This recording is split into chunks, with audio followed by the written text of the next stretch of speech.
Des larmes et des corps sans vie ce matin encore à Gaza. Israël a bombardé l'enclave palestinienne. Au moins 26 personnes ont été tuées, donc des enfants, alors qu'un cessez-le-feu a été décrété en octobre dernier. Notez par ailleurs qu'Israël s'engage à rouvrir le poste frontière de Rafah à compter de ce dimanche pour un passage limité et contrôlé.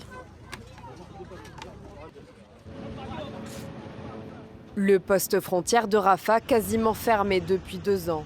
Plus aucun Palestinien ne peut rejoindre ou quitter l'enclave. Alors pour beaucoup, Rafah est plus qu'une frontière, c'est une issue de secours. C'est devenu la seule voie d'accès à Gaza. Nous n'avons plus d'autre issue. Aujourd'hui, nous souffrons de problèmes médicaux graves. Certains ont même perdu leurs membres. D'autres ont des blessures qui doivent être soignées à l'étranger. Les conditions fixées par Israël sont draconiennes. Seuls les piétons pourront passer. Ensuite, pour se rendre en Égypte, chaque Palestinien devra obtenir une autorisation sécuritaire préalable des autorités israéliennes. Dans l'autre sens, le retour des Palestiniens sera permis seulement pour ceux ayant quitté Gaza au cours de la guerre. En plus du filtrage initial, un couloir sera installé pour permettre à l'armée israélienne de gérer ses contrôles. Les Nations Unies attendent avec impatience cette réouverture. Le rétablissement du transport des marchandises via le point de passage de Rafah est essentiel. Ça permettra d'augmenter le volume du matériel humanitaire qui entre à Gaza. Pour les plus de 2 millions d'habitants, la situation humanitaire reste dramatique. Ils vivent sous des tentes en plein hiver, dans un territoire en ruine, et difficile de se procurer des vivres. Pas question pour Iyam de rester là. Non, je ne veux surtout pas rester à Gaza. Dès qu'ils ouvriront le poste frontière, nous partirons bien sûr. La réouverture de Rafah était prévue dans le plan de Donald Trump pour la paix à Gaza. Selon les médias israéliens, les émissaires du président américain ont insisté pour que Benyamin Netanyahou décide de rouvrir ce poste frontière. Et on accueille tout de suite notre invité, c'est vous Claire Nicollet. Bonjour à vous, vous êtes chef de mission pour MSF, Médecins sans frontières en Palestine. Vous êtes à Al-Mawassi, dans le sud de l'enclave palestinienne. D'abord, Claire Nicollet, quelles sont les toutes dernières informations dont vous disposez après les frappes rapportées ce matin dans l'enclave palestinienne qui ont fait au moins 26 morts? Effectivement, ce matin, ça a été fort compliqué dans la bande de Gaza, dans toute la bande de Gaza. On a eu beaucoup d'alertes et puis depuis ce matin, on a vu qu'il y avait déjà eu des frappes à l'intérieur de la bande de Gaza, aussi bien dans le sud que dans le nord, donc un petit peu partout. Nous-mêmes, on a dû finalement geler nos mouvements et arrêter de bouger par rapport à ces alertes qui sortaient un petit peu partout et des frappes qui ont été faites à différents endroits. Et effectivement, on parle de plus de 30 blessés déjà, aux alentours de 30 morts, dont des femmes et des enfants. Donc c'était extrêmement difficile. Pour être très clair, Claire Nicollet, est-ce que vous savez ce qui a été frappé? Qu'est-ce qui a été pris pour cible? Qui a été pris pour cible? Ce sont des civils, on parle de camps de déplacés? Il y a eu des camps de déplacés, il y a eu des bâtiments qui ont été visés, et tout ça évidemment dans une zone qui est censée être une zone sûre, donc qui doit être effectivement protégée par le cessez-le-feu actuel. Mais donc finalement, c'est pas ça qu'on a vu aujourd'hui. C'est effectivement un des jours les plus meurtriers depuis le début du cessez-le-feu. En octobre dernier. Et puis, malheureusement, c'est effectivement un jour très meurtrier, mais il faut quand même rappeler que ça continue tous les jours des bombardements. On entend tous les jours des bombardements, on voit tous les jours des nouveaux blessés qui arrivent et des morts qui arrivent dans les hôpitaux. On entend les drones sans cesse au-dessus de nos têtes. Donc, c'est encore la réalité. Donc, c'est pas du tout ce qu'on pourrait attendre d'un cessez-le-feu. La réalité du terrain, c'est celle-ci, vous le dites, des frappes quotidiennes, des corps sans vie quotidiennement. Comment vous pourriez résumer la situation sur place humanitaire? On sait que tout manque dans l'enclave palestinienne. Est-ce qu'il y a eu un allègement depuis le 10 octobre dernier et ce qui est censé être une trêve?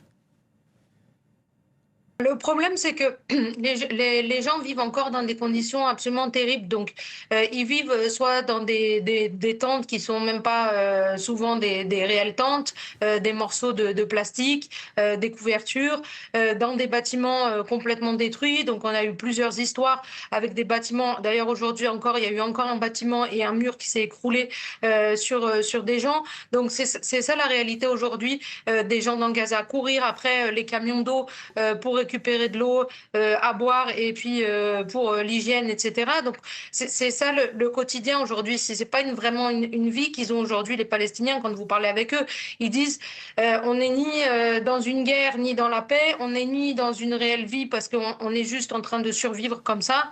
Il n'y a toujours pas un système de santé qui puisse recevoir tous les patients comme il serait nécessaire.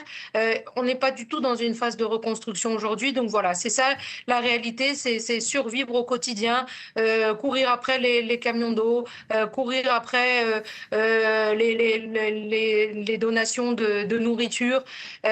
Donc c'est ça qu'on voit aujourd'hui. L'hiver, évidemment, ça renforce encore les conditions difficiles pour la population.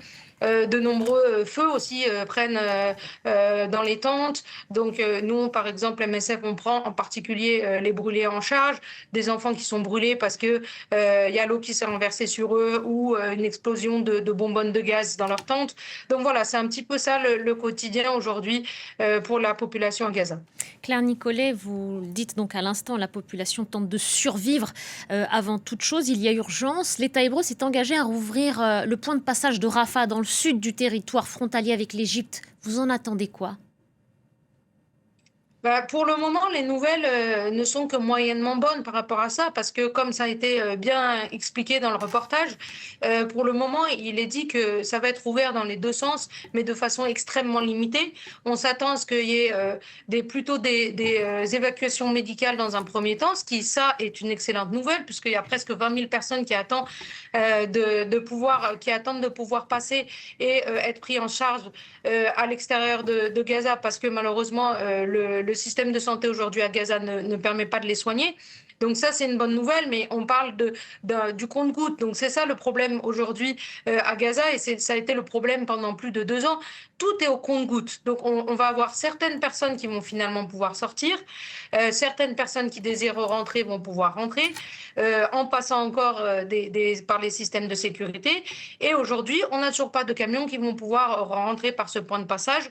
Or, ça reste un problème majeur.